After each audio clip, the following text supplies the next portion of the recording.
Então, este controlador, voltando aqui nele, o TC900E Power, com essa possibilidade de eu ter os 3 relés, eu preciso monitorar, controlar a temperatura ambiente, a temperatura interna da câmara. Então eu tenho um sensor de temperatura.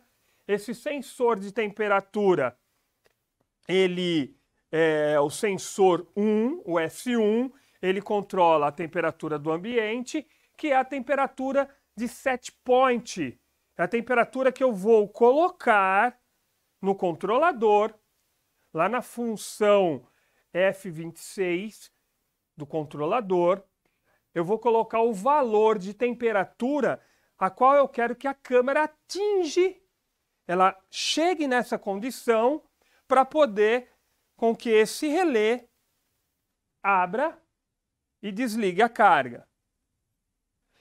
Esse valor de temperatura que o sensor S1 ele está ligado, ele está aqui na porta 1 e 2, na parte de controles.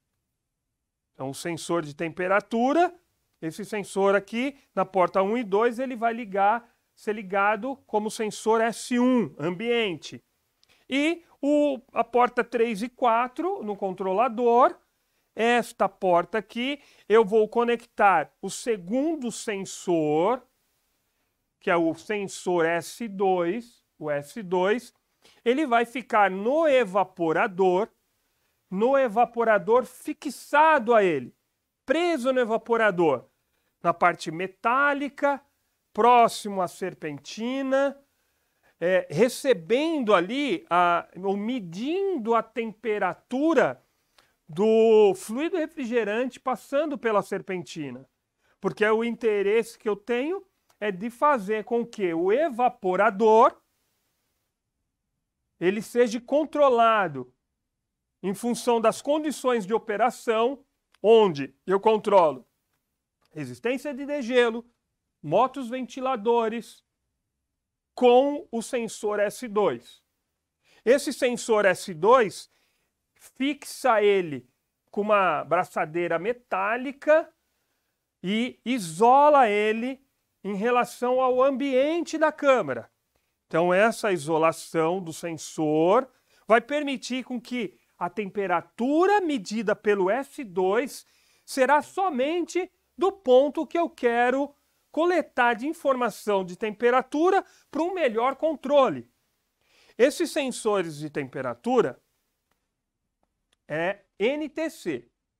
Então, ele tem uma resistência onde o sinal que vai ser enviado para o controlador, qualquer variação de temperatura, ele vai mandar essa informação para o controlador e esse controlador, né, o TC900E Power, ele vai ficar monitorando em função da programação que foi feita, que foi realizada.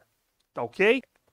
Explicando de um modo simples, para câmeras frigoríficas, o objetivo é garantir que o produto que está dentro da câmara ele fique na melhor condição de temperatura, umidade relativa, para garantir a integridade do produto, a sua qualidade para consumo.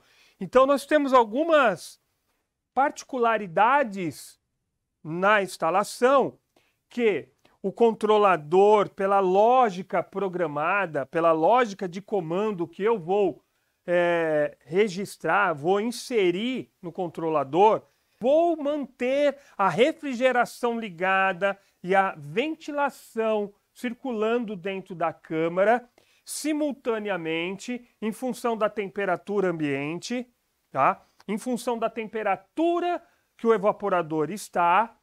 Porém, quando há necessidade de desligar o compressor, a unidade condensadora,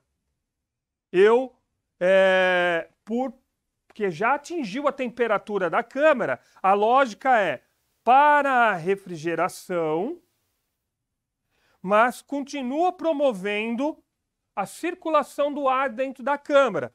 Então, como eu disse, o relé entre 16 e 15 ele abre, porque atingiu a temperatura, mas não necessariamente o contato 16 e 17 vai se desativar. Ele vai permanecer o ventilador ligado. Quando os motoventiladores desligam? Eles desligam em função da temperatura do evaporador.